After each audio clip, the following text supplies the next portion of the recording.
The desert heat had already burned through the thin soles of my sandals by the time I accepted that no one was going to stop for me. I stood beside an empty Nevada highway with one hand wrapped around the handle of my suitcase and the other pressed against my ribs, where every breath still reminded me of the argument inside my fiancé Ethan's SUV. 40 minutes had passed since the man I had planned to marry looked at me through the open passenger window and said, "Let's see how far you get without me." Then Ethan had thrown my suitcase onto the roadside, taken my phone, and driven away. I should have been crying. Instead, I kept staring at the road, waiting for his black SUV to return. Ethan always came back, sometimes with flowers, sometimes with apologies, sometimes with that soft, patient voice he used whenever he wanted me to believe the cruel thing he had done was somehow my fault. But this time was different. This time he had finally told me the truth. "You were useful, Maya," he had said, smiling as if the words should not have destroyed me. "Don't confuse that with being loved." The sentence followed me into the silence after his vehicle disappeared. For 3 years, Ethan had told me we were building a future together. He said the home care agency would belong to both of us after we married. He said the rehabilitation program I created would put our names on the map. He said he admired the way stroke survivors trusted me, the way frightened families calmed down when I entered a room, and the way I noticed what patients were trying to communicate after illness had taken their speech. That morning I learned he had admired none of it. He had only learned how to profit from it. The care program I had spent 2 years creating had been registered under Vanessa Cole's name. My savings had purchased equipment for the luxury neurological recovery center Ethan and Vanessa planned to open together. The patient families I had brought into the agency were listed as Ethan's professional network, and the glossy announcement describing Vanessa as his business partner and future wife had already been printed before I discovered any of it. I had not been his fiancé. I had been unpaid labor wearing an engagement ring. I looked down at the suitcase beside me. Inside were 2 work uniforms, a folder of overdue bills, and enough heart medication to keep my mother stable through the weekend. Grace Bennett had survived losing my father, a serious heart attack, and the diagnosis of chronic heart failure that followed. She could walk, cook on her stronger days, and speak her mind more sharply than anyone I knew, but she tired easily, became dizzy without warning, and could no longer hold a regular job. What she might not survive emotionally was learning that I had given part of her cardiology savings to a man who had never intended to become her son-in-law. Ethan had known exactly which promise would make me trust him. "When we're married," he used to say, "your mother will never have to worry about another hospital bill." I had believed him because I wanted one person to look at my responsibilities and see love instead of baggage. A silver sedan appeared in the distance. Relief rose so quickly inside me that it hurt. I stepped closer to the highway and raised my hand. The driver slowed. For one hopeful second, our eyes met through the windshield.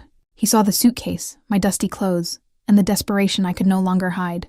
Then he looked away and accelerated. Dust swept over my dress as the car disappeared. I slowly lowered my hand.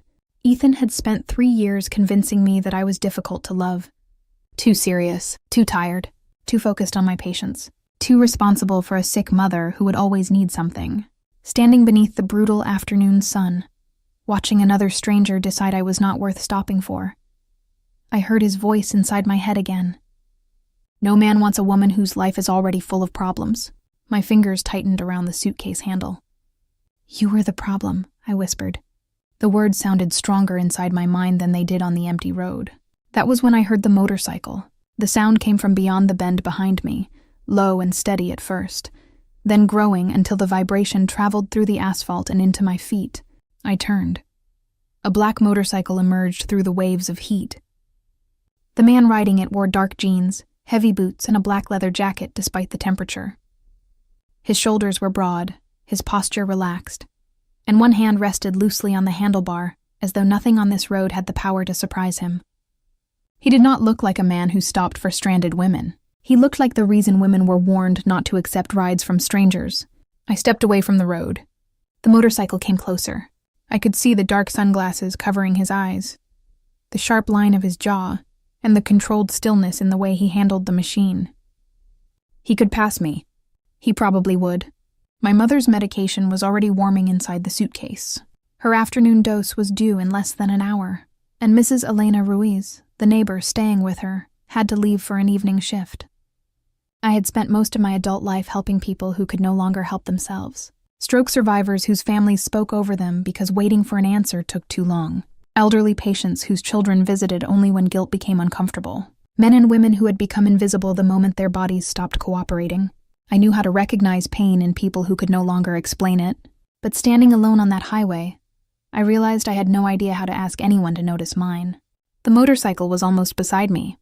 I stepped toward the road and raised my hand. The biker passed me. Humiliation burned hotter than the desert sun. I remained frozen with my arm still lifted, watching one more person decide that stopping for me was not worth the inconvenience. Then his brake light flashed. The motorcycle slowed 50 feet ahead. He turned around. My heart began pounding for an entirely different reason as he came back and stopped several steps away. He planted one boot against the asphalt and removed his sunglasses. His eyes were gray, not gentle gray, the cold, unreadable gray of storm clouds gathering over deep water. His gaze moved across my face, down to my suitcase, and then to the red mark around my upper arm where Ethan's fingers had closed before shoving me out of his vehicle. I immediately pulled my sleeve lower. The stranger noticed that too. "Did your car break down?" he asked. His voice was deep and controlled, touched by an accent I could not place. I wasn't driving. His eyes shifted toward the empty road behind me. "Someone left you here?" "My fiancé." The word tasted wrong now. His gaze dropped briefly to my bare ring finger. I had left the engagement ring on Ethan's dashboard before he drove away. "Where do you need to go?" "Anywhere with a phone." He looked at the side pocket of my suitcase, where the top of a white medicine bottle had slipped through the zipper. "The medication needs to stay out of this heat." My grip tightened.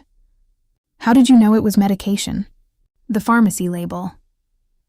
I pushed the bottle farther inside the pocket. "It belongs to my mother." "Is she ill?" "She has a serious heart condition." Saying it aloud made the urgency sharper.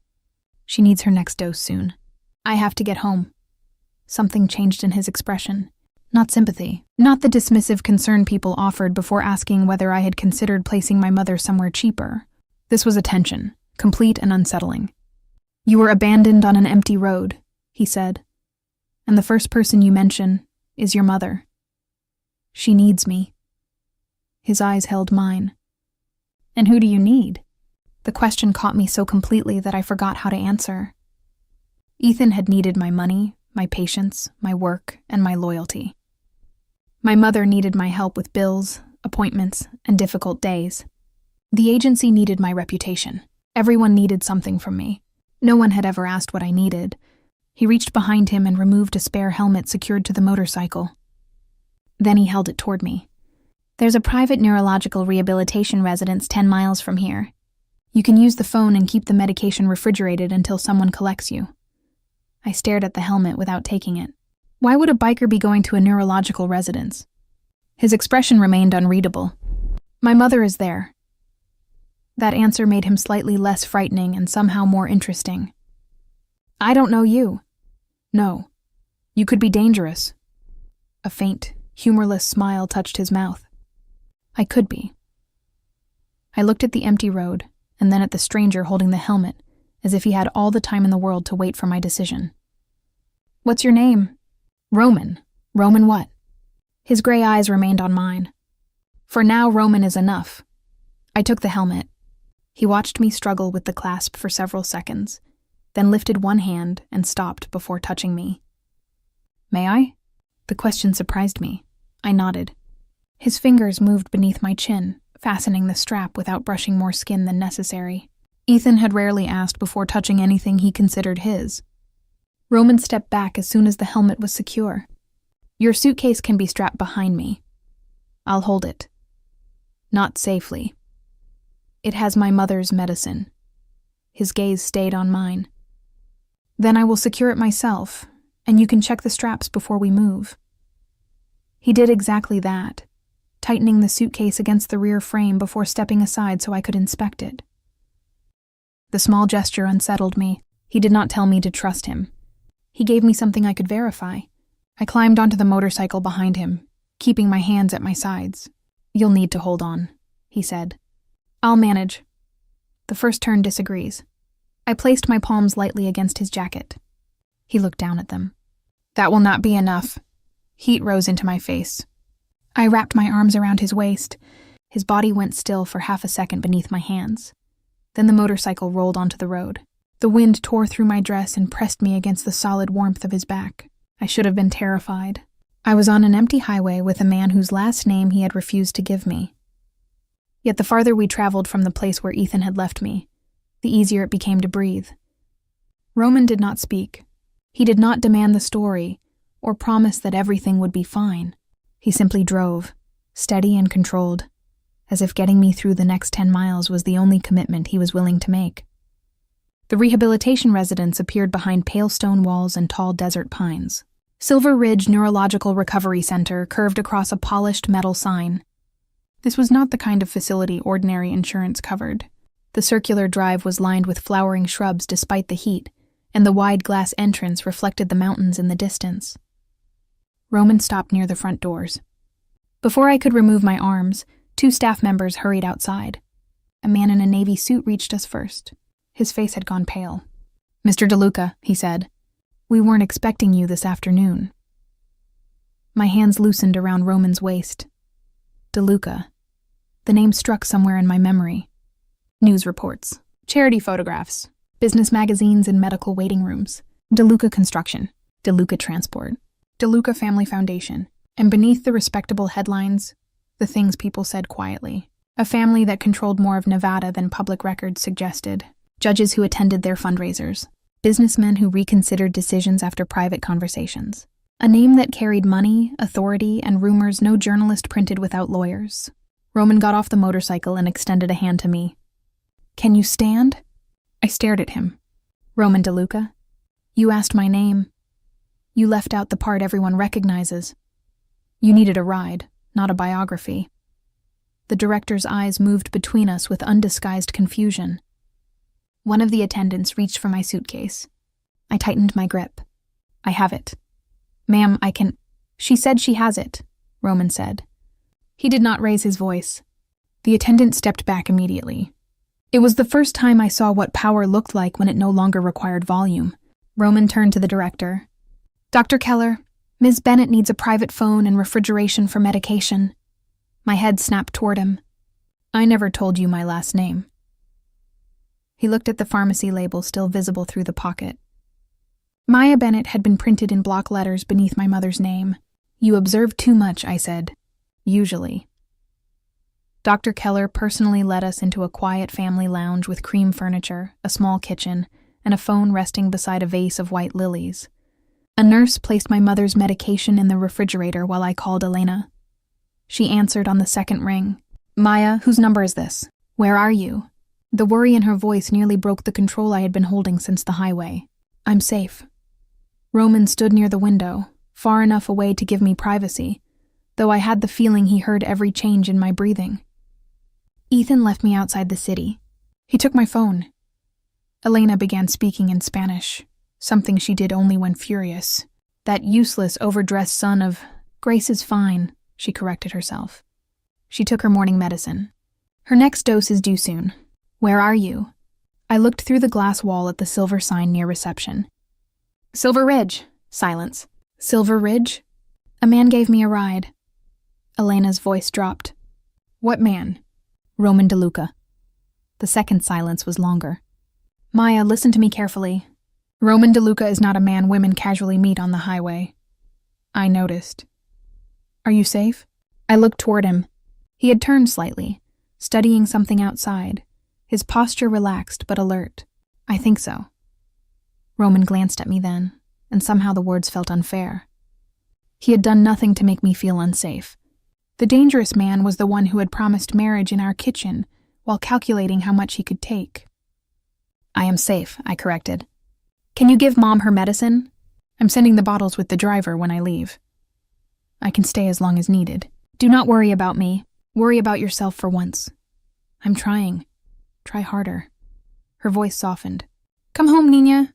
I promised I would. When I ended the call, Roman approached but stopped several feet away. "Someone can drive you home whenever you are ready." "You have drivers waiting at rehabilitation centers?" "I have people where I need them." That sounds exactly like the kind of answer Elena warned me about. She knows who I am? She knows your name. Most people know the name. Very few know me. Before I could respond, a sharp cry came from the corridor. It was not loud, but I recognized the sound immediately. Frustration pressed through a throat that could no longer shape the words it needed. Another cry followed, then a man's impatient voice. Mrs. DeLuca, you have to cooperate. We do this every day. Roman's expression changed. All warmth disappeared. He turned toward the corridor, and I followed without thinking. In a bright therapy room, 2 aides were trying to transfer an older woman from a wheelchair onto a padded table. Her silver hair had been brushed into a neat bob. The left side of her body remained still, but her right hand gripped the wheelchair arm hard enough to whiten her knuckles. Her eyes were clear, furious, and fixed on her son. Mother, Roman said, moving toward her. One aide tried to lift her again. The woman cried out. Stop, I said. Everyone turned. Dr. Keller appeared behind us, already frowning. Ms. Bennett, this is a clinical session. Her shoulder is hurting. The physical therapist straightened. Mrs. DeLuca has post-stroke resistance. She frequently refuses transfers. She isn't refusing the transfer. She's trying to tell you the position hurts. You cannot know that. Look at her right hand. They did. Lucia's fingers tapped against the wheelchair arm in a repeated pattern. 3 taps. Pause. 3 taps. Pause. She has been signaling since we entered, I said. And her left shoulder is sitting lower than it should. If you pull beneath that arm, you could be worsening a subluxation. Dr. Keller's face hardened. And you are? A licensed occupational therapy assistant and home care coordinator specializing in stroke recovery. She is also a visitor, he said. Roman looked at him. That did not make her wrong. The room went silent. I moved toward Lucia, then stopped at her eye level. Mrs. DeLuca, my name is Maya. I am not going to touch you unless you say yes. Can you blink once for yes and twice for no? Lucia blinked once. Does your shoulder hurt? 1 blink. Does it hurt when they lift beneath your arm? 1 blink, immediate and forceful. The therapist's face changed. I took a folded notepad from the side table and wrote 3 words in large letters. Stop. Pain. Slow. I held them where Lucia could see. Can you point to what you need? Her right index finger moved shakily toward stop. Roman inhaled as though someone had struck him. They've been telling me she doesn't understand, he said. She understands, I replied. She just cannot answer at the speed everyone demands. I looked at Lucia. Would you like everyone except your son and 1 nurse to leave? She pointed to stop again, then toward the door. Roman turned. You heard her. Dr. Keller started to object. Roman's gaze settled on him.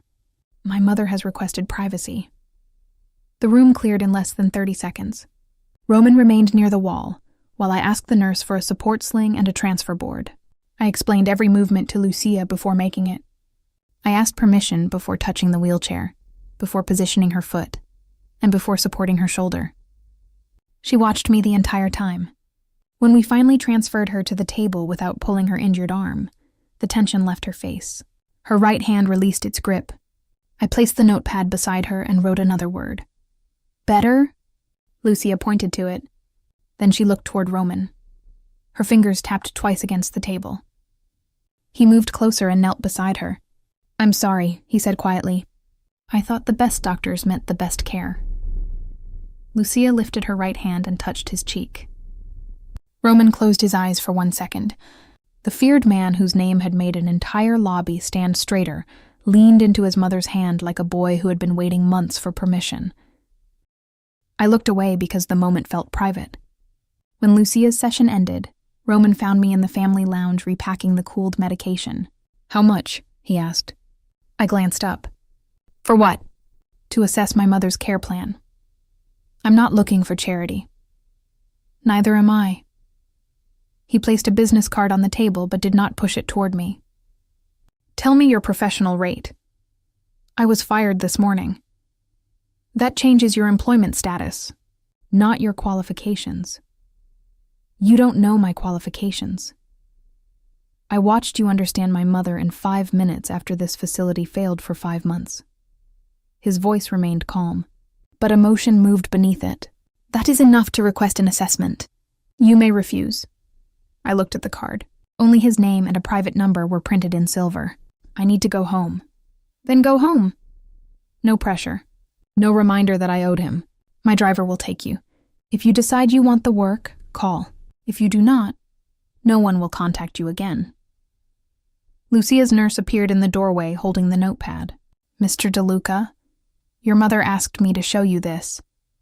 On the page, written in shaky block letters beneath a line the nurse had drawn, was one word.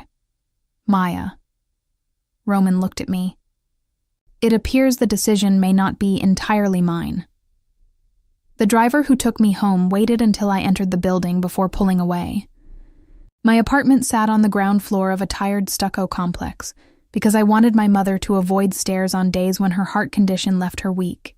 Elena opened the door before I could knock. She was 62, short, strong, and carried herself with the authority of a woman who had spent 30 years telling doctors when they were wrong. Her gray-streaked curls escaped the scarf tied around her head.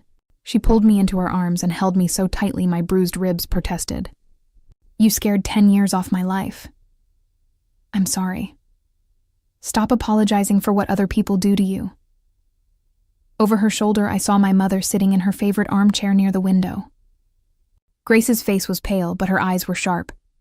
A folded blanket covered her legs, and a glass of water rested beside her. Those eyes went directly to my bare hand. Where is your ring? She asked. I crossed the room and knelt beside her. Gone.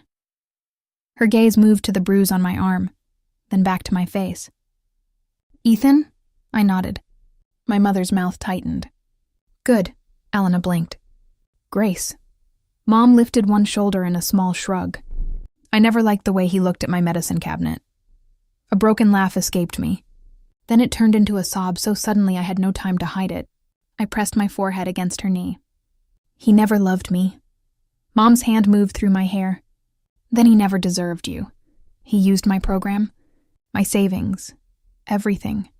The center is in Vanessa's name. They're engaged. Elena sat heavily on the sofa. That woman from Cole Medical Investments? Her father is financing the new center. And Ethan financed the first stage with your money. It was not a question. I nodded. My mother's fingers stopped in my hair. My cardiology fund? Shame burned through me, some of it. I thought he would replace it after the investor came in. I thought we were partners. Grace closed her eyes. A tear slipped down one cheek. You needed the money because of me. I lifted my head. No, Maya. Taking care of you did not ruin my life. Trusting the wrong man did. I held her hand between both of mine. You are not the reason my life became difficult. Ethan is the reason I forgot I deserved honesty. Elena leaned forward. Listen to your daughter, Grace. Ethan did not steal because you have a heart condition. He stole because a kind woman believed him. The shame belongs to him. My mother looked toward my suitcase. My medicine? Safe. I gave her the afternoon dose and watched her swallow it. The ordinary routine steadied me. Pill, water, blood pressure reading, the slight pause while she caught her breath. These were things I understood. Betrayal had no schedule, no measured dosage, and no treatment plan. The apartment phone rang while I was preparing dinner. Elena answered, listened, and handed the receiver to me with a face that could have frightened stronger men than Ethan. He says he needs to discuss your employment. I took the phone. What do you want? Ethan exhaled as though I were inconveniencing him. You made it home. No thanks to you. Maya, we both said things we regret. I regret believing you. You took agency property. My uniforms? Training materials, patient notes, the rehabilitation framework. I created the framework. While employed by Mercer Home Recovery. Before I was employed by you. The first version is dated 6 months before I joined the agency. His voice softened into the tone that had once made me question my own memory. You're emotional. I understand that. Come in tomorrow, sign a separation agreement, and I'll make sure you receive a fair final payment. You already gave my final payment to Vanessa. Silence. Then the softness vanished. Be careful, Maya. The care community is small. If you start making accusations, people will ask why a woman with your financial problems gave money to her employer without a contract. Because my fiancé asked me. Can you prove I promised marriage in exchange for investment? The calculation in his question chilled me. He had already thought this through. I don't need to prove what you felt, I said. Only what you took. No one is going to choose an exhausted caregiver with a sick mother over a company backed by Cole Medical. I looked at Grace, at Elena, and at the suitcase that still carried road dust. Someone already stopped. I hung up. The next morning, a courier delivered a sealed envelope from the DeLuca Family Foundation. Inside was a 30-day consulting agreement. I expected impossible legal language, hidden obligations, or a salary designed to make refusal embarrassing. Instead, the terms were painfully clear. Independent care assessment for Lucia DeLuca. Flexible hours arranged around my mother's cardiology appointments. Transportation reimbursement. Professional liability coverage. Full ownership of any rehabilitation materials I had created before the contract. Shared ownership only of new materials developed specifically for Lucia's case, with my written approval required before use elsewhere.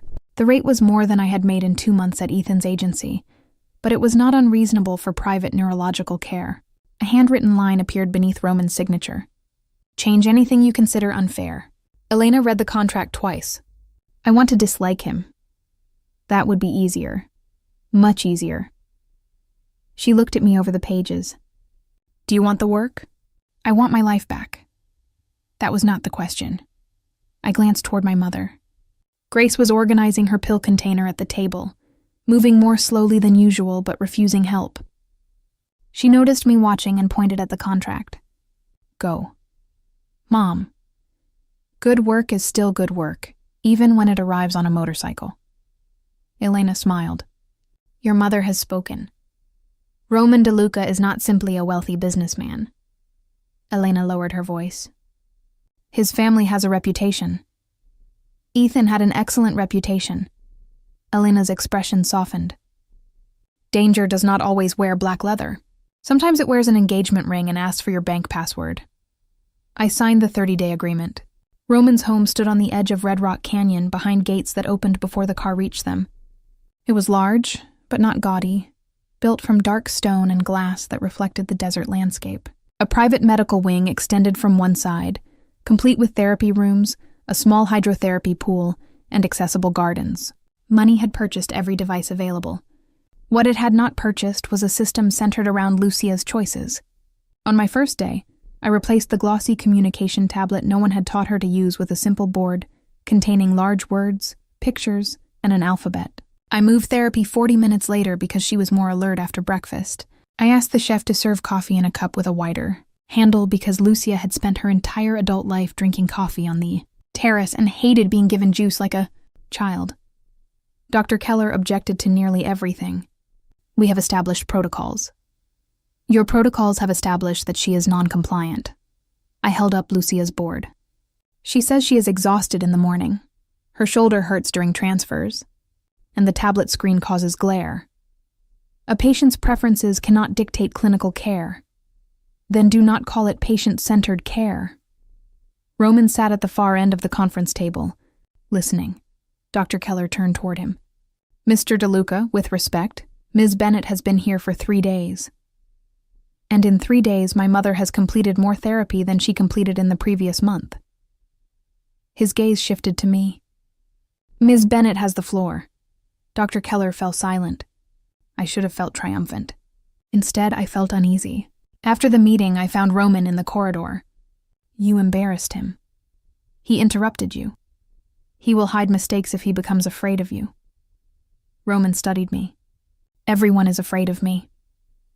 Then you should be more careful with it. No one had ever told him that, judging by the stillness that followed. You believe I handled it poorly. I believe people perform obedience when they fear consequences. That does not mean they understand the work. The next morning, Roman called the team together again. He did not offer a dramatic apology. He simply asked Dr. Keller to explain his concerns, listened without interruption, and then asked me to respond. By the end of the meeting, we had built a schedule combining medical requirements with Lucia's preferences. When the room cleared, Roman remained behind. Better? He asked. Much. You are very comfortable correcting me. Only when you're wrong. A faint smile touched his mouth. That may become expensive for both of us. Lucia improved slowly. Not miraculously. Her left arm did not suddenly move, and speech did not return because I wanted it to. Recovery was measured in smaller victories. She pointed to the correct word without becoming frustrated. She tolerated sitting upright 10 minutes longer. She learned to use a large button call device instead of waiting for someone to notice. The first time she managed to say coffee clearly, the entire care team applauded. Lucia rolled her eyes and pointed to a phrase on her board. Stop making a scene. Roman laughed. I had not heard the sound before. It softened his face enough to make him look younger, almost ordinary.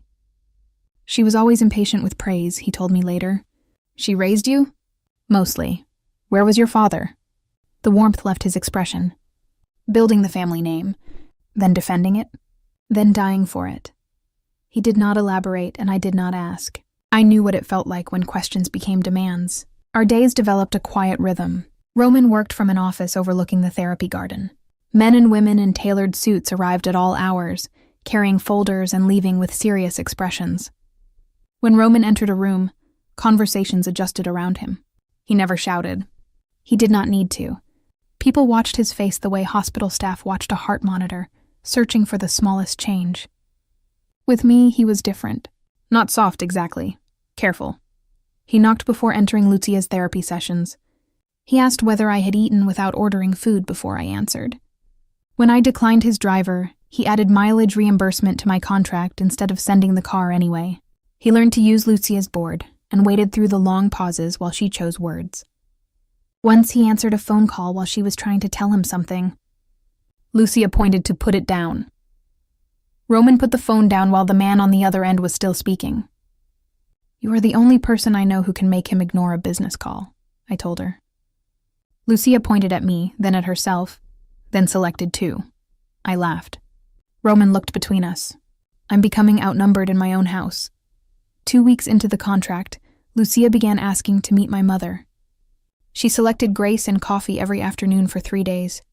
Roman finally approached me in the therapy garden. My mother wants to visit your home. My apartment is not exactly luxury. I did not ask about the apartment. Grace becomes tired easily. Crowded visits can make her short of breath. Then we stay 15 minutes or leave the moment she asks. And you will not bring 6 security men into my living room. 2. I stared at him. 1 outside. Roman. No visible security. That sounds suspiciously like hidden security. I am learning compromise. I should have been annoyed. Instead, I smiled. Lucia arrived on a Saturday with 1 nurse and Roman. Grace waited in her best blouse, nervous enough to ask me 3 times whether her hair looked right. Elena brought sweet bread and strong coffee. For the first few minutes, the 2 women studied each other. Lucia in her wheelchair, Grace in her armchair with a pillow behind her back. Then Lucia pointed toward Grace's floral slippers and selected pretty. Grace smiled. Cheap. Lucia tapped expensive is often ugly. Elena nearly choked on her coffee. Roman sat on the sofa, watching his mother communicate more in 15 minutes than she had during entire weeks before I met her. Grace looked at him. You're the biker? Apparently. And the man people call a mafia boss? I closed my eyes. Mom. Roman did not flinch. Some people use that word. Grace studied him carefully. Are you a bad man? The room became very quiet. Roman leaned forward, resting his forearms on his knees so he was closer to eye level with both women. I have done things you might not approve of. Is my daughter safe with you? Yes. Does she still have a choice? Roman looked at me before answering. Always, my mother nodded once. Then you may have coffee. Elena handed him a cup as if he had passed an examination. Later, while Lucia and Grace played cards using a holder designed for Lucia's functioning hand, Roman stood beside me in the kitchen. Your mother is direct.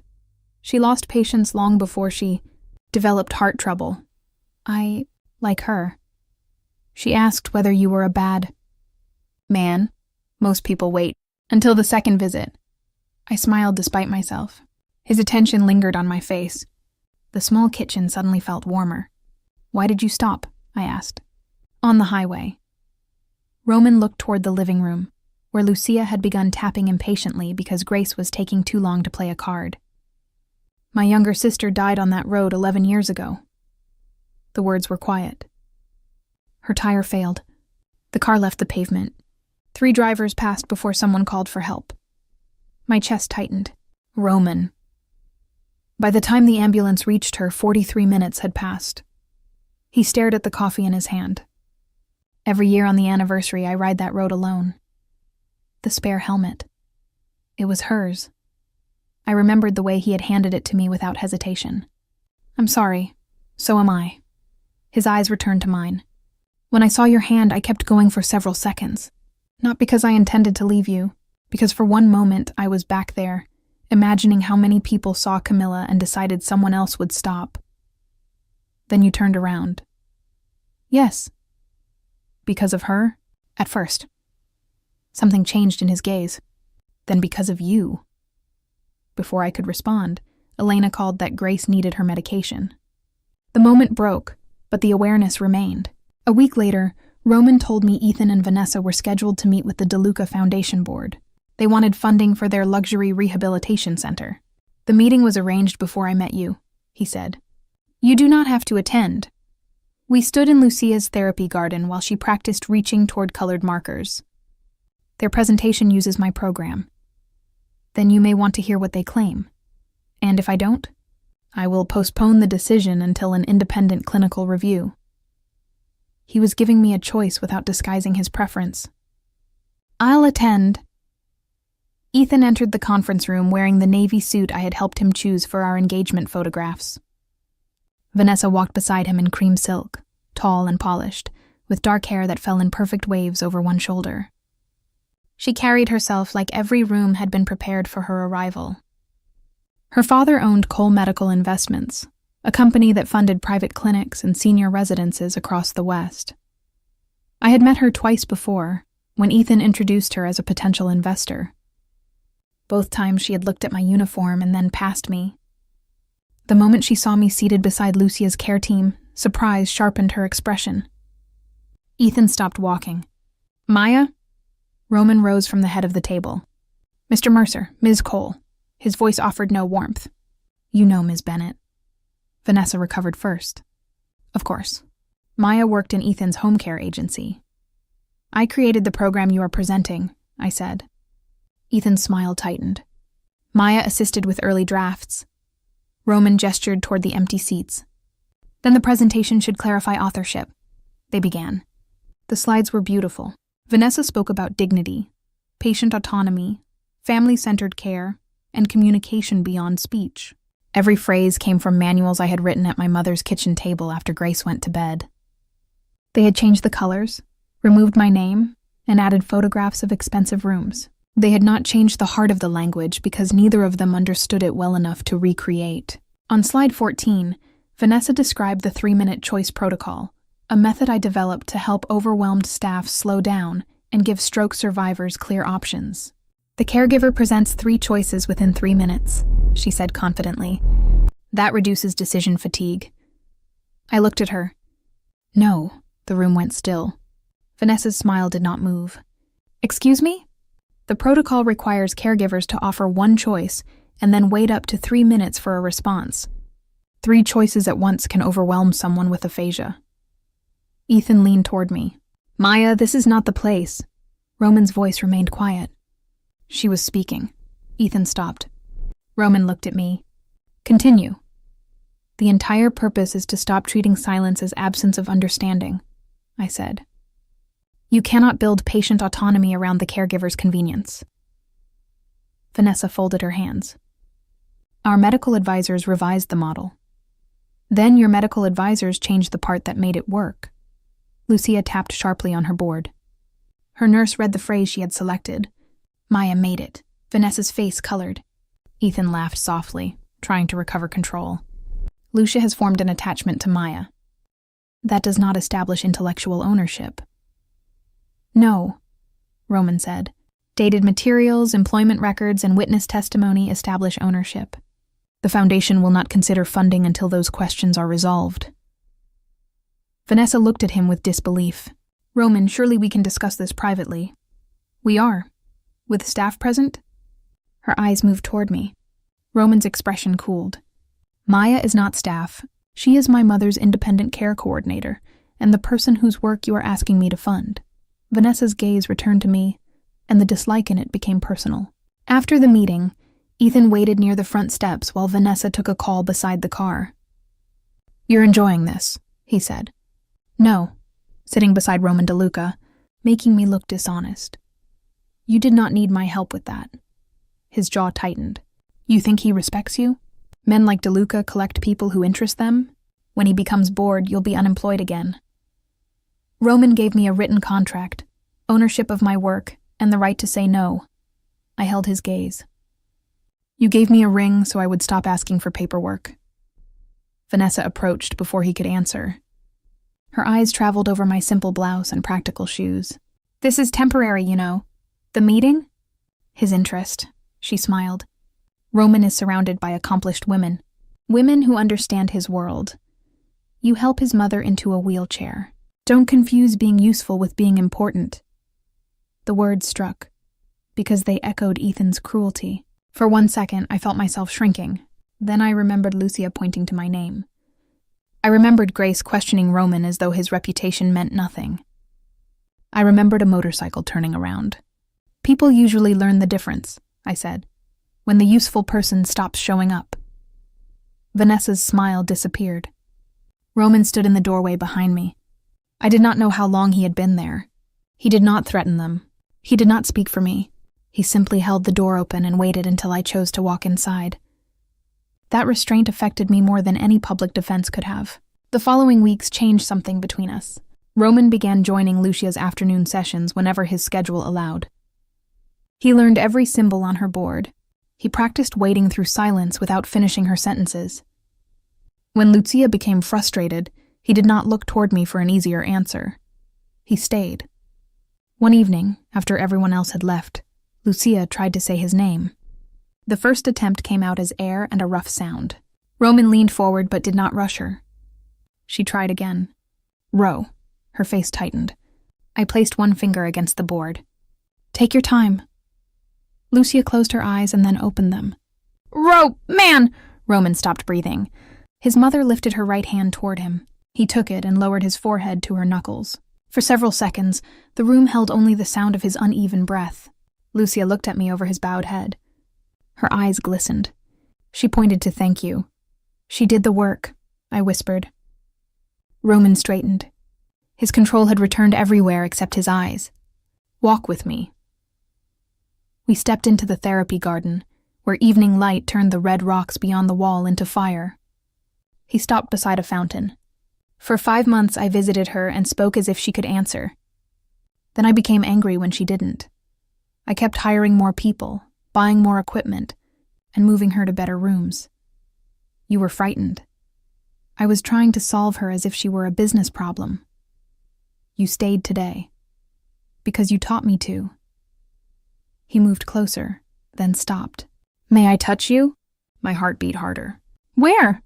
A trace of warmth entered his expression. Your hand. I held it out. His fingers closed around mine carefully. The same strong hand that made executives straighten and staff lower their voices. I have wanted to do more than this for weeks, he said. Then why haven't you? Because gratitude can look like affection when someone is vulnerable. I will not take advantage of the fact that I stopped on a road or hired you when you were unemployed. The honesty left me exposed in a way flattery never could. What if it isn't gratitude? His thumb moved once across my knuckles. Then I will wait until you are certain. I'm certain I want you to kiss me. His gray eyes darkened. Maya, I know who you are. You know a fraction. Then let me decide whether I want the rest. He raised his free hand toward my face and paused. I leaned into his palm, answering the question. His kiss was gentle at first, almost restrained enough to hurt. Then my fingers closed around the front of his shirt, and something in him gave way. His other hand settled at my waist, holding me close without trapping me. The kiss deepened slowly, carrying every quiet look, every question asked instead of assumed, and every moment he had stood near without taking. When we separated, his forehead rested against mine. "Still certain?" he asked. "Ask me tomorrow." A real smile touched his mouth. "I intend to." We did not become a couple overnight. Roman asked me to dinner the following week. I chose a small family restaurant instead of one of the places he owned. He arrived without an entourage, though I noticed a familiar black car parked discreetly across the street. He listened while I spoke about caregiver burnout and the community training center I had once dreamed of opening. I listened while he explained that his family's power had begun with construction contracts and expanded into businesses no one discussed openly. "Are you a criminal?" I asked. He did not pretend to misunderstand. "My family has operated outside the law." "You?" "I have made decisions I would not ask you to defend." "That is not an answer. It is the most honest one I can give without placing information in your hands that you did not ask to carry." I considered him across the small table. "I care less about the rumors than what you do with power around people who cannot challenge you." "Then watch me." So I did. I watched him ask Lucia before changing her schedule. I watched him listen when a junior nurse disagreed with him. I watched him sit in my mother's apartment and help her carry groceries only after she admitted the bags were too heavy. I watched him leave when I said I needed a quiet evening. I watched him send no gifts more expensive than coffee because I had told him generosity made me nervous when it created invisible obligations. The more carefully he treated my boundaries, the more I wanted to step beyond them. The DeLuca Foundation's annual rehabilitation gala took place 2 months after we met. Lucia wanted to attend because the event would premiere a short video about her recovery. Grace came too, wearing a blue dress Elena had altered, so it felt comfortable around her waist and did not press against the heart monitor hidden beneath the fabric. Elena wore red and announced that if anyone mistook her for staff, she would make them carry her purse all evening. I wore a simple midnight blue dress I had owned since my cousin's wedding. Roman had asked whether I wanted help finding something. I told him no. When he saw me at the entrance, his gaze moved slowly from my shoes to my face. "You look beautiful. This dress cost $70. Then it was underpriced." The gala was held inside the DeLuca Foundation's Cultural Center. The room glowed with chandeliers, glass walls, and people who wore wealth like another layer of skin. Ethan and Vanessa arrived together. A diamond flashed on her left hand. Seeing it hurt less than I expected. Perhaps because Roman's hand hovered near my back without touching until I nodded. Perhaps because Grace sat beside Lucia at the front table. One woman correcting the other's card game through words, gestures, and a communication board. A hostess approached and frowned at the seating arrangement. "Mrs. DeLuca's wheelchair will make the front aisle difficult. We can place her near the rear exit where there is more space." Vanessa stood nearby, speaking with donors. She heard and smiled faintly. "That might be more practical. The front tables are very crowded." Lucia's face changed. It was small, but I saw it. The familiar humiliation of becoming a logistical problem. Before I could answer, Roman pulled out his own chair. "Remove this one." The hostess stared. "Mr. DeLuca? My mother will sit here. But this is the foundation chair. Tonight it is hers." He looked at Lucia, not at me. "Mother, would you prefer this position, or would you like another table?" Lucia pointed firmly to this one. Roman nodded and had the table adjusted without turning the moment into charity. Grace looked at him with quiet approval. Vanessa's mouth tightened. Ethan looked away. During the program, Vanessa took the stage with Ethan and announced the Cole Mercer Center for Advanced Recovery. She described it as a revolutionary model based on dignity, autonomy, and compassionate care. Then she played a promotional video that used phrases from my manuals almost word for word. The audience applauded. I sat completely still. Ethan stepped toward the microphone. This center represents years of work and a shared vision between Vanessa and me. A reporter near the stage noticed me. "Mr. Mercer, wasn't Maya Bennett involved in your early home care program?" Ethan smiled with practiced sadness. "Maya was one of our caregivers, a dedicated employee. Unfortunately, she has struggled to accept that our organization moved in a different direction." Heat climbed my throat. Heads turned. Whispers moved through the room. For one terrible second, I was back on the highway, watching a stranger accelerate after seeing my raised hand. Roman leaned close. Would you like to leave? No. Would you like me to respond? No. My voice shook, but it was mine. I want to stay. The video about Lucia played next. It showed the first days when she could barely point, then the communication board, the adjusted therapy, the moment she said coffee, and finally the moment she spoke Roman's name. At the end, Lucia appeared on screen beside me. Using the board, she had selected the sentence herself. Maya listened before she asked me to speak. The room went silent and then erupted in applause. The foundation director took the microphone. The care model shown here was created and led by Maya Bennett, whose work will form the basis of our new Patient Autonomy Grant Program, with her written permission and under her professional direction. I looked at Roman. You did that. You did the work. You could have warned me. Lucia wanted it to be a surprise? His mother pointed at herself with satisfaction. Vanessa's expression had gone rigid. Ethan stared at the table. For the first time, he was the one standing in a room while other people discovered I existed. Music began after the speeches. Couples moved onto the floor. Roman extended his hand. Dance with me. My gaze flicked toward Ethan.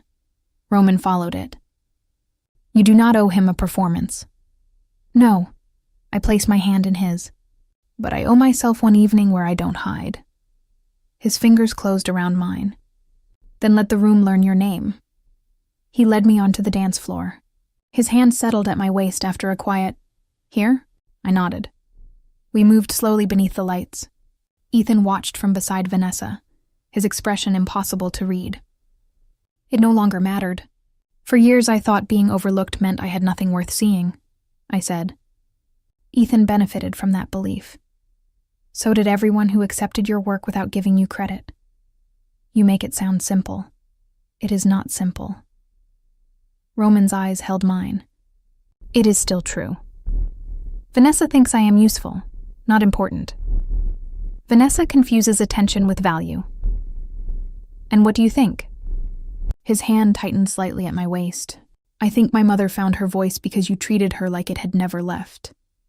I think your patients trusted you because you never made their dependence feel like humiliation. I think you carried your mother, your work, and a man who did not deserve you until your shoes nearly burned through on a highway. His voice lowered. And I think importance is too small a word for what you have become to me.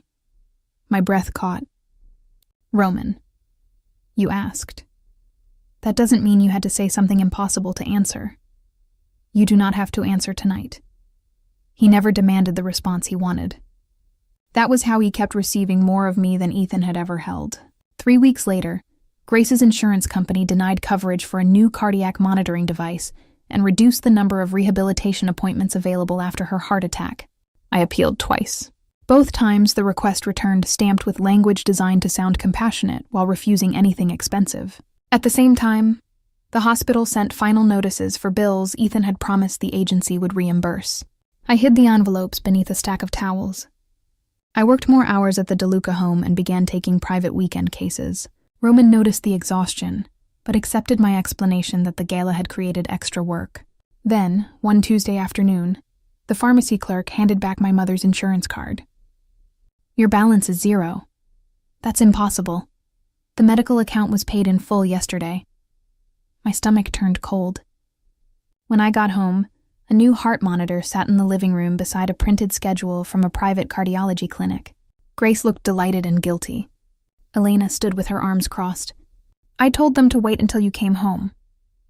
Roman entered from the kitchen. He had removed his jacket and rolled his sleeves, as if appearing domestic would make what he had done less enormous. Maya, you paid her bills? Yes. You arranged treatment. The clinic had an opening. Without asking me. Your mother agreed. Grace lifted one hand, trying to intervene. Mom, this is not about whether the treatment is good. I looked at Roman. How did you get access to her accounts? The foundation billing office contacted the providers. You investigated my mother's debt. I saw a problem I could solve. That is exactly the problem. His expression changed. Explain. You gave me authority over your mother's care and then took authority over mine. The room went silent. I did not change Grace's treatment without consent. You made the choice feel impossible to refuse. You paid debts I spent years managing. You turned my mother's care into another thing attached to your name. There are no conditions. Ethan said the same thing every time he paid for something. Then he reminded me when he needed obedience. Pain moved across Roman's face. I am not Ethan. No, but power can feel the same from the wrong side of it. Elena looked down. Grace's eyes filled with tears. Roman stood completely still. I expected defense, anger, or the cold authority that made rooms obey him. Instead, he nodded once. You are right. Stop saying that as if agreement erases the decision. It does not. His voice was low. What do you want me to do? Leave. The word hurt before it finished leaving my mouth. Roman's gaze held mine for a long moment. Then he picked up his jacket. The treatment remains your mother's choice. The bills can be converted into a formal loan under terms you set, or I can ask the providers to reverse the payments if legally possible. My attorney will contact you only if you request it. He looked at Grace. I apologize for making your daughter feel removed from decisions about your care. Grace's lips trembled.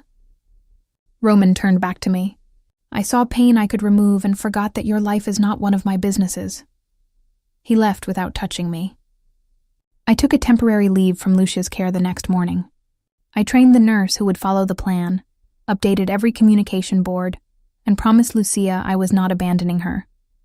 She pointed to Roman and then stupid. A laugh escaped me through tears. He made a mistake. Lucia selected big. Yes, a big one. Then she pointed to you and sad. I could not answer. Roman did not call. He did not send flowers or appear outside my apartment. A week later, an envelope arrived from his attorney. Inside was a repayment agreement with the interest line crossed out, and every payment term left blank for me to choose. A note in Roman's handwriting rested on top. I will not turn your gratitude into a debt. Decide what restores your choice. I set monthly payments I could afford and signed. He accepted without changing a word. Missing him became a quiet ache I carried into everything else. At the same time, Ethan and Vanessa began attacking what remained of my professional life. Their attorney sent a cease and desist accusing me of stealing proprietary training materials.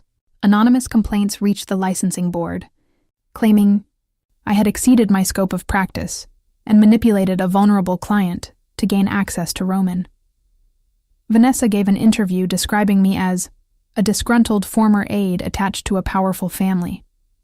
For 2 days, I considered disappearing from the profession entirely. Then Elena arrived with 3 cardboard boxes. What is this? Your life before Ethan learned how to rename it. Inside were old binders, workshop notes, emails, photographs of training sessions, and the first handwritten version of the patient autonomy program dated 6 months before Ethan hired me. You kept these? I keep everything. It is why my apartment looks like a paper factory. Former co-workers began calling.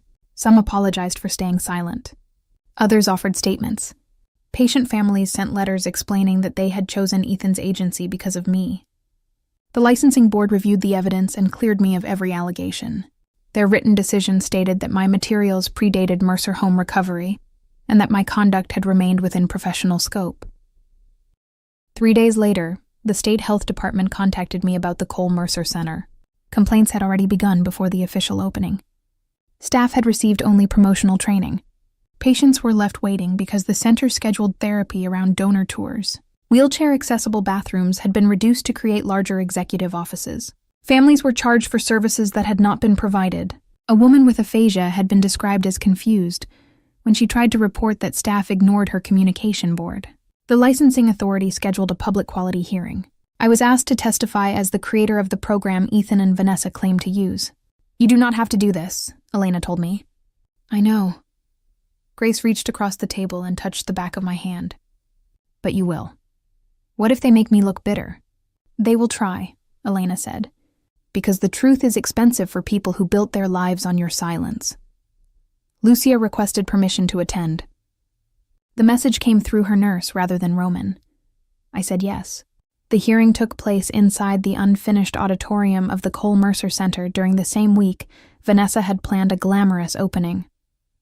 White walls, gold lettering, and enormous photographs of smiling patients could not hide the fact that the wheelchair ramp outside was too steep. Reporters filled the back rows. Investors occupied the front. Ethan sat beside Vanessa at one table. I sat with Elena, my mother, and a folder of documents that no longer felt like proof of my value, only proof of what they had taken. Roman entered with Lucia minutes before the hearing began. He wore a charcoal suit and the same unreadable expression he had worn the first day I saw him. He did not approach me. He took a seat behind his mother and waited. Vanessa found me in the corridor before testimony began. "You look tired," she said. "You look expensive."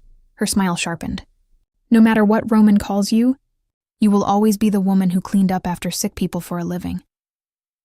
And you will always be the woman who built a care center for patients she refuses to see." Her eyes hardened.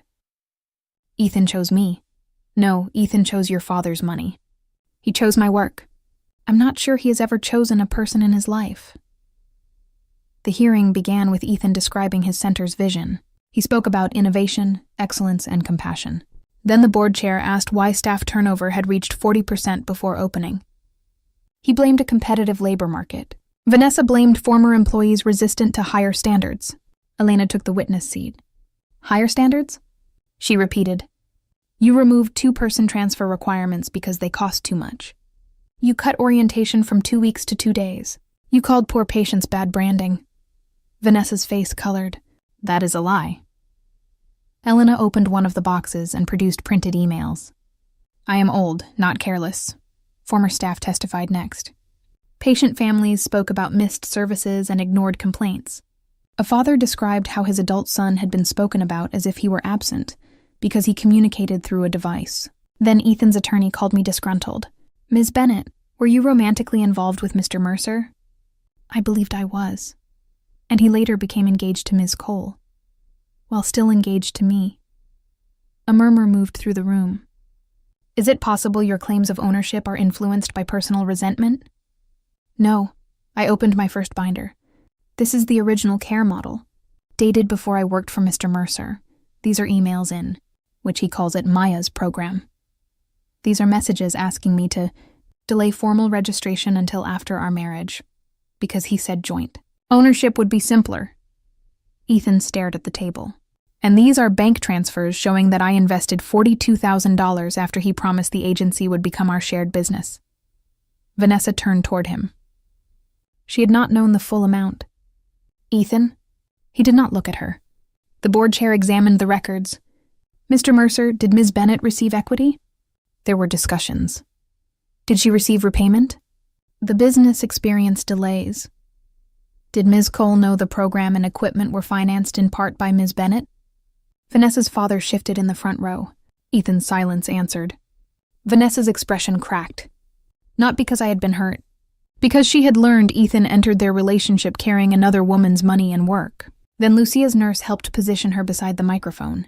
Roman remained behind her, hands loosely clasped. Lucia used her board first. The nurse read the words. "For months, people spoke around me. They called me confused because waiting for me was inconvenient." Lucia drew a careful breath. "Maya." The single spoken word filled the auditorium. She paused, fighting for the next.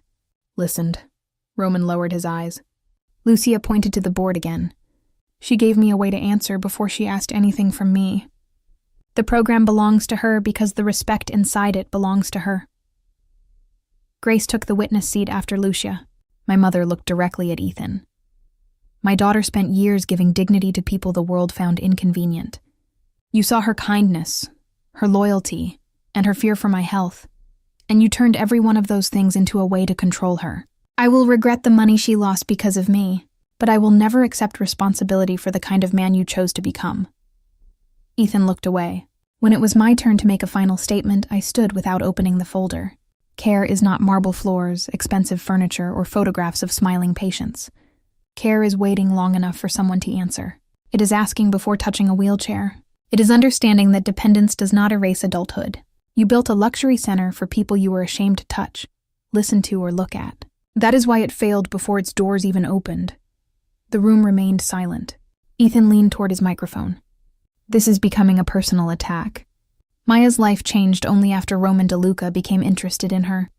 Without his influence, none of us would be sitting here. I looked past him at Roman. He did not move. He did not rescue me. He gave me the room. Roman did not create my skill, I said. He was simply the first powerful man who gave me space to use the strength you spent years exploiting. The licensing board denied the center's operating approval pending a complete restructuring. Vanessa's father withdrew Cole Medical's funding before leaving the auditorium. Several donors followed him. Employees who had been waiting for the decision submitted resignations that afternoon. Outside, Vanessa confronted Ethan near the entrance. Cameras captured every word. "You promised me a visionary," she said. "What you had was a talented woman you were too arrogant to value." She removed her ring and placed it in his hand. Then she walked away. Ethan found me near the parking lot while Elena helped Grace into the car. His suit looked wrinkled. His confidence had gone with the investors. "Maya, wait," I turned. "We can fix this." "No. You and I built the original agency. We could restructure it. Your name, your program, equal ownership. You had me when I loved you." He flinched. "Now you only miss what I did for you." "DeLuca will get bored." "Maybe." The answer surprised him. "But if Roman leaves tomorrow, I will still be the woman who stood in that hearing today. You made me believe my value depended on someone choosing me. It doesn't. I gave you your first opportunity. I was running your agency while you took credit for remembering my name. I stepped away. The road ends here, Ethan." He stood alone beside the center he could no longer open, holding the ring of the second woman who had finally understood him. Roman waited near his motorcycle at the far end of the parking area. Lucia's car had already left. He did not approach until I walked toward him. "You were remarkable," he said. I was terrified. "Those can exist together. I noticed you did not speak during the hearing. You asked me once to understand the difference between standing beside you and standing in front of you. And I am learning." The wind moved through his dark hair. "I wanted to destroy their center before the first witness spoke." "I know. I wanted to pay every debt, silence every reporter, and make Ethan regret learning your name. I know that too. Instead, I sat down. A smile touched my mouth. Was it difficult? Excruciating. I looked at the motorcycle and then back at him. "Thank you. You owe me no gratitude. Not for saving me, for staying without taking over." Hope moved behind his eyes, carefully controlled. "Does that mean you forgive me?" "It means I believe you understood why I left." "I did. Trust will take time. I have time. And the medical loan stays. Every payment exactly as you wrote it. No mysterious cancellations. None. No. Buying the cardiology clinic. Tempting. But no," I laughed. The sound felt like a door opening. Roman extended his hand but did not close the distance. "Dinner?" I placed my hand in his. "Coffee. A ruthless negotiation. You'll survive." We rebuilt slowly. Coffee became dinner. Dinner became quiet evenings with our mothers, who developed a friendship based on card games, strong opinions, and criticizing their children. Lucia continued recovering. Grace began leading a support group for women caring for family members while managing their own health problems. Elena helped me design a caregiver training course based on the work Ethan had tried to steal. Roman's foundation applied for a license to use the material like every other organization. The agreement paid me fairly and kept ownership in my name. He never asked for special treatment. 9 months after the hearing, the civil case against Ethan ended in a settlement that returned my savings, unpaid wages, and compensation for unauthorized use of my program. Mercer Home Recovery was sold to cover debts. Ethan lost the network he had built from my relationships because the families followed the people who had actually cared for them. Vanessa moved to another state and began working in her father's company under supervision rather than authority. I did not celebrate their pain. I celebrated no longer arranging my life around it.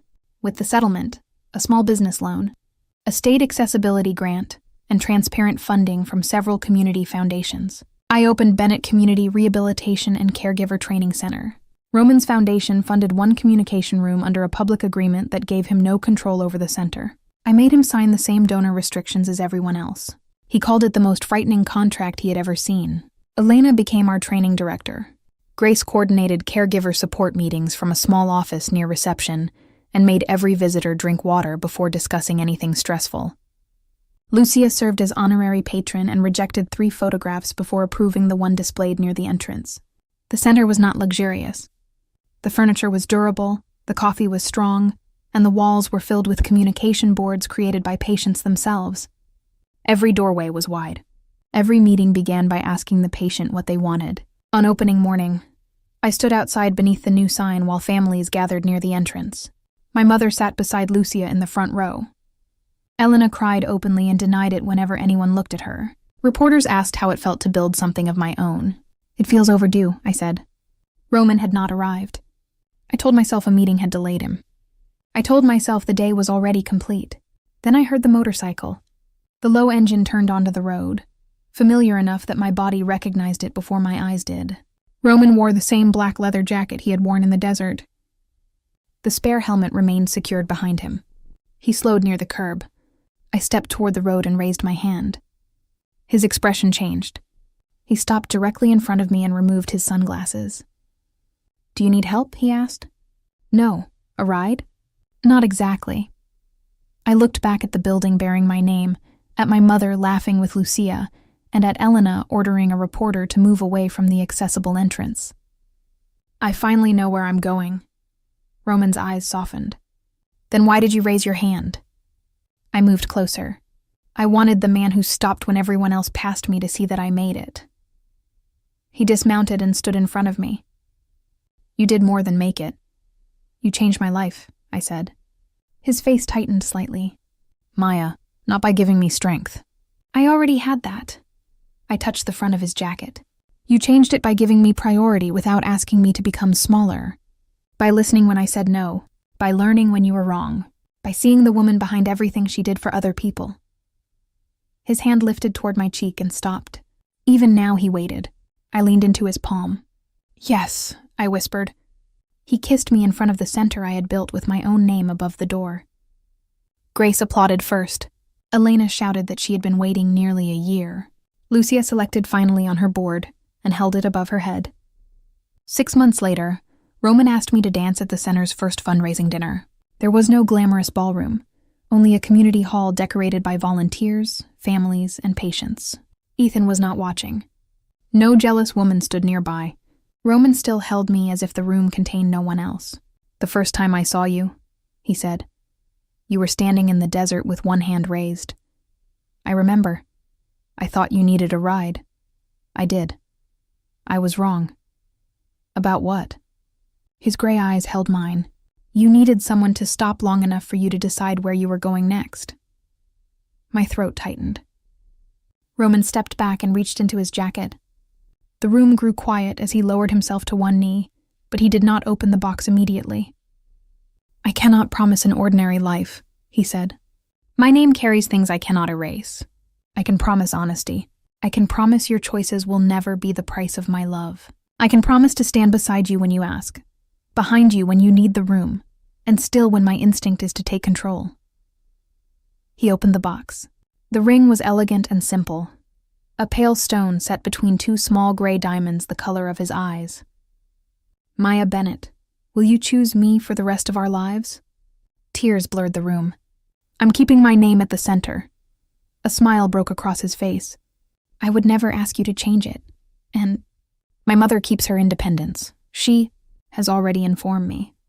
And you do not buy every problem before I can solve it. I will suffer heroically." Laughed through my tears. "Then yes." He slid the ring onto my finger and rose to kiss me while our mothers watched from the front table. We married the following spring in the center's garden. Grace and Lucia sat side by side. Elena stood with me, and Roman arrived on the motorcycle because Lucia insisted the story would be incomplete without it.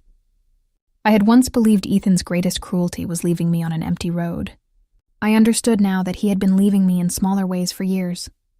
Every time he took credit, every time he treated my responsibilities like defects, and every time he convinced me usefulness was the closest I would ever come to being valued. The highway only made the truth visible. Roman did not rescue a weak woman that afternoon. He stopped for a tired one who had forgotten that strength did not mean carrying everything alone. He gave me a helmet, a choice, and enough respect to hear my own voice again. The rest I built myself, and every time Roman asked how far I wanted to go, I gave him the same answer. Keep driving. I know the way home now.